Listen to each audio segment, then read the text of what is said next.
Yarana, c'est Philippe de Pacific Venturi.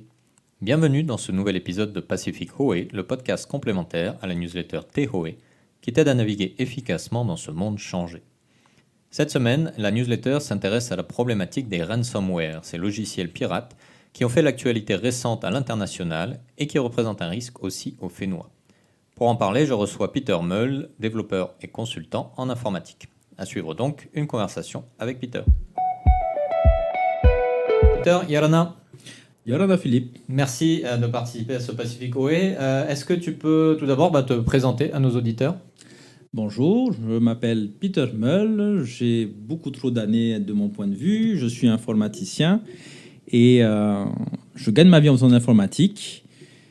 Et accessoirement, j'ai un podcast qui s'appelle LFC.fm avec monsieur Paraita Waller et je suis ici aujourd'hui pour discuter de ransomware. Voilà, et on est donc entre podcasteurs. Alors Peter, est-ce que tu peux nous expliquer quels sont de façon générale les différents risques informatiques auxquels on fait face aujourd'hui? Pas de souci, avec plaisir. On est là pour parler des ransomware, mais juste avant, le plus simple serait de parler un petit peu des virus. Et on a souvent tendance à mélanger tous les virus. Et ce qu'il faut voir, c'est qu'un virus, c'est juste un programme informatique. C'est une application comme les autres, comme Microsoft Word ou Microsoft Excel, sauf qu'elle a une particularité, elle a un but bien précis, c'est d'être nuisible. Et dans la notion de virus, c'est comme en biologie, c'est de pouvoir s'intégrer, s'imprégner dans l'hôte et de pouvoir se reproduire. On va avoir des vers qui vont, de façon totalement volontaire, s'envoyer vers les autres ordinateurs, vers vos carnets d'adresses, vos contacts Skype ou Facebook. On va avoir les Trojans, les chevals de Troie, qui vont permettre aux pirates de prendre à distance le contrôle de votre ordinateur. On va avoir les keyloggers, qui sont certainement les plus dangereux des virus, qui vont enregistrer tout ce que vous allez taper au clavier et ensuite renvoyer tout ça en URSS, en Chine, etc. En particulier quand vous allez taper 16 chiffres, suivi de 4 chiffres, suivi de 3 chiffres, c'est-à-dire le numéro de la carte de crédit, la date d'expiration et le CVC. On a enfin l'avant-dernière catégorie assez connue, ce sont les botnets. Quand vous recevez du spam pour du Viagra, très souvent, ce n'est pas venu directement de l'ordinateur du pirate, c'est passé par des relais, c'est passé par des ordinateurs qui ont été vérolés, c'est ce qu'on appelle des botnets, des ensembles de bots. Et enfin, le dernier type de virus assez connu, c'est le ransomware, le rançongiciel en français, qui va, une fois installé, chiffrer l'intégralité de votre disque dur et vous demander une rançon très très souvent en Bitcoin pour pouvoir avoir la clé de déchiffrement et récupérer l'accès à votre ordinateur. D'accord. Alors, pour parler justement des ransomware en détail, comment ils atterrissent dans nos ordinateurs, comment ils fonctionnent, comment potentiellement réagir face à ça. Enfin, est-ce que tu peux nous expliquer en détail de quoi il s'agit? Tout à fait, c'était ça l'intérêt de rappeler qu'un ransomware ce n'est qu'un virus et un virus ce n'est qu'une application. Donc comment est-ce qu'un ransomware va se propager? De la même façon que vous allez installer une application sur votre ordinateur.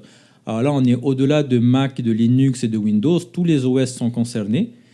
Un virus, un ransomware, ce n'est qu'une application. Donc, si vous recevez une pièce jointe par email et que vous double-cliquez sur votre pièce jointe, même s'il y a marqué .pdf ou .jpeg à la fin, vous pouvez vous faire infecter par un virus et donc potentiellement par un ransomware.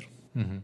Et on a vu donc dans l'actualité récente aux États-Unis, Colonial Pipeline qui s'est fait qui est tombé victime d'un ransomware à qui on a demandé 5 millions de bitcoins de rançon. On avait des hôpitaux en France. Est-ce qu'en Polynésie, les entreprises ou les individus sont concernés ou doivent être concernés par ce risque? Nous sommes tous totalement concernés en Polynésie, pour une fois qu'on n'est pas à la traîne, malheureusement. C'est parce qu'une fois qu'on est connecté à Internet, nous sommes tous citoyens de la toile, du web, etc. Et nous sommes tous potentiellement attaquables par ces pirates qui ont des ransomware. Alors parfois, il y a des ransomware ciblés. Là, on a évoqué le cas de la société de Pipeline. D'autres sociétés qui sont souvent très ciblées, ce sont soit les administrations, les mairies, les municipalités, soit les hôpitaux, qui, au bout de 2 heures, une fois qu'ils ont compris qu'ils ne peuvent rien faire, vont payer parce qu'ils ont une obligation de service, ils n'ont pas le temps d'attendre, donc ils vont envoyer les bitcoins là où il faut. D'accord, donc c'est pas que les entreprises commerciales, c'est aussi le public qui peut être concerné. Alors pourquoi attaquer une administration par exemple? Parce que l'argent, c'est de l'argent, que ça n'a pas d'odeur, et ça a encore moins d'odeur depuis le Bitcoin. Tout le monde est attaquable. Il n'y a pas de notion de privé, de public. Il n'y a pas de notion de professionnel ou de particulier. Tout le monde est ciblé et potentiellement, le ransomware va pouvoir évaluer la taille de votre réseau informatique. S'il n'y a qu'une machine, il va vous demander un Bitcoin, ce qui fait quand même très cher. Alors j'invente les chiffres. Voilà, en ce moment, ça monte. Peut-être que demain, ça coûtera moins cher. Et si vous avez le même ransomware installé sur 10 000 machines, il ne va forcément pas vous demander le même montant. Donc ils vont s'adapter véritablement à leurs victimes en fin de compte. Voilà, soit c'est intégré dans le ransomware, soit c'est chaque machine qui doit être débloquée, pour laquelle il faut payer la rançon, littéralement. Et c'est ça en fait qui fait l'effet d'échelle et qui va faire que n'importe qui ait une cible intéressante. Ce qu'il faut bien comprendre, c'est qu'une fois que le ransomware a été codé, ça ne coûte plus rien à l'attaquant de le propager partout. Donc il s'en fiche en fait que vous soyez en Polynésie, en métropole ou en Alaska. Pour lui, ça sera de toute façon du bénéfice. Ouais, et on voit effectivement des groupes de criminels comme DarkSide qui attaquaient Colonial Pipeline, qui proposent maintenant des ransomware as a service. C'est vraiment, c'est quasiment une entreprise criminelle en soi, quoi. C'est la mafia, c'est-à-dire que s'il y a quelqu'un qui vous plaît pas, vous pouvez lancer une attaque contre lui, ou si vous avez besoin d'argent et que vous voulez faire une attaque contre une banque, eh ben vous avez donc le ransomware as a service. D'accord. Alors, je reviens sur les bitcoins dont tu parlais tout à l'heure. Est-ce que c'est parce que les bitcoins se développent et se démocratisent qu'on a plus d'attaques de pirates informatiques ou ça n'a rien à voir? Non, c'est un effet d'aubaine pour les pirates d'avoir les crypto-monnaies. Donc Bitcoin est la plus connue des crypto-monnaies. Il y avait déjà des rançongiciels avant. Ça passait juste par Western Union, qui était un des moyens de transfert de fonds les moins regardants au monde. C'est-à-dire que tout ce que vous vouliez faire d'illégal avec de la monnaie fiat, vous pouviez le faire avec Western Union. Aujourd'hui, c'est un petit peu plus facile avec Bitcoin, mais il y avait déjà des voleurs, des menteurs, des pédophiles et des nazis avant Internet. Oui, malheureusement. Voilà, ça n'a pas changé. Alors, est-ce que ça a augmenté? Je ne sais pas, mais en tout cas, ça a augmenté la visibilité de ces gens-là. Et la visibilité sur les crypto-monnaies aussi, parce que forcément, on pointe du doigt les aspects négatifs de l'outil. Totalement. On confond en fait l'outil et l'usage. Un marteau peut construire une maison ou un marteau peut casser des têtes. Pour une analogie encore plus parlante, si jamais dans votre entreprise, vous aviez un seul prestataire qui gérait tout le parc informatique et que du jour au lendemain, il décide de se barrer de la boîte en changeant tous les mots de passe et en vous demandant de lui payer pour qu'il vous donne le mot de passe administrateur, ça s'appelle du rançongiciel. Artisanal, effectivement, mais c'est pas nouveau. Ce qui est nouveau, effectivement, c'est qu'avec des outils tels que le Bitcoin, ça permet de passer à une échelle un peu plus importante, un peu plus visible. Effectivement, le banditisme existe depuis des millénaires, c'est juste que les outils évoluent avec la technologie, quoi, c'est presque le plus vieux métier du monde. Un des plus vieux métiers du monde, ouais. L'autre c'est pêcheur, c'est ça? C'est ça. Alors du coup, je suis une entreprise polynésienne, je suis un individu qui réside en Polynésie, donc je dois quand même être informé ou sensible à ce risque. Mais comment je me protège justement? Comment j'évite de tomber comme une victime de ces logiciels? Forcément, ça va dépendre de l'importance de l'informatique dans votre entreprise. On ne va pas exiger d'un plombier d'avoir la même attention, le même investissement matériel, humain, financier que chez des opérateurs téléphoniques, par exemple. J'aurais 3 petits conseils à donner aux gens. La première mesure de prévention, alors prévention peut-être pas, mais la mesure de contre-attaque la plus efficace contre les ransomware, c'est la sauvegarde. Actuellement, 1% de l'humanité sauvegarde leur machine, chiffre totalement inventé. Mais si vous sauvegardez quotidiennement votre ordinateur, tous vos documents, même ceux qui sont dans le cloud, le ransomware va faire que chiffrer votre disque dur.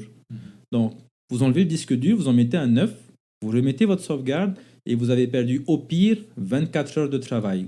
Il y a des systèmes de sauvegarde en ligne en temps réel, Dropbox, Google Drive, Backblaze, des choses comme ça, qui permettent même de minimiser la perte d'informations liées à l'attaque du ransomware.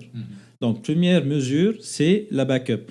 Deuxième mesure, forcément, c'est d'avoir tout le temps à jour ces logiciels, ces systèmes d'exploitation, si possible de faire de la veille. Alors ça, c'est beaucoup moins évident. Et la mesure royale, c'est d'avoir au moins une personne, si ce n'est un service dédié à la protection de son système d'information. Ouais. Donc en fait, pour de vrai, pour les auditeurs d'aujourd'hui, je pense, d'un point de vue du particulier, la meilleure contre-attaque contre le ransomware, c'est d'avoir une backup à jour.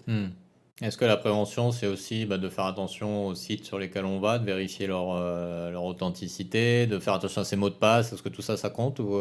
Ça compte forcément. Malheureusement, aujourd'hui, ça compte parce que les attaquants deviennent de plus en plus malins et ils sont capables, à partir d'un site web, de vous infecter. Et ça a été pris en compte par les distributeurs de navigateurs web. Chrome, Edge, Firefox et Safari peuvent détecter des sites malveillants et vous prévenir en vous expliquant que ce site a été flagué, a été fiché comme étant distributeur de contenu malveillant. Pareil pour les pièces jointes. Un antivirus, c'est toujours rassurant, mais malheureusement, c'est une guerre perpétuelle entre le gendarme et le voleur. Ouais. Et le pirate va tout le temps chercher un moyen de contourner l'antivirus et va très souvent trouver ce moyen. D'accord. Donc avant tout, faire attention où on va et avoir on va dire les éléments basiques de prudence, comme avec un virus normal, j'allais dire. C'est-à-dire que c'est aussi simple que se laver les mains que d'avoir un bon mot de passe, quoi. Il faut sortir protégé. Voilà, c'est ça. Ok.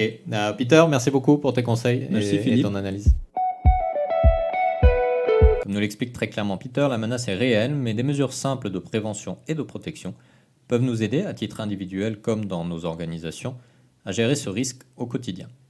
Mais l'important est de se rappeler que personne n'est à l'abri. Avec le développement de l'économie numérique et du digital dans notre quotidien, il est fondamental d'en être conscient pour faire de ce nouvel espace un espace d'opportunité plus qu'un espace de menace. N'hésite pas à partager cet épisode avec ton entourage et à le noter ou le commenter sur ta plateforme de podcast préférée. Tu peux retrouver la newsletter d'aujourd'hui sur nos réseaux sociaux ou sur notre site internet, où tu peux également t'y inscrire gratuitement pour recevoir dans ta boîte tous les prochains numéros. Tu peux découvrir également tous nos podcasts et nos services sur notre site internet www.pacificventuri.com. À la semaine prochaine pour un nouvel épisode, un nouveau thème. Nana.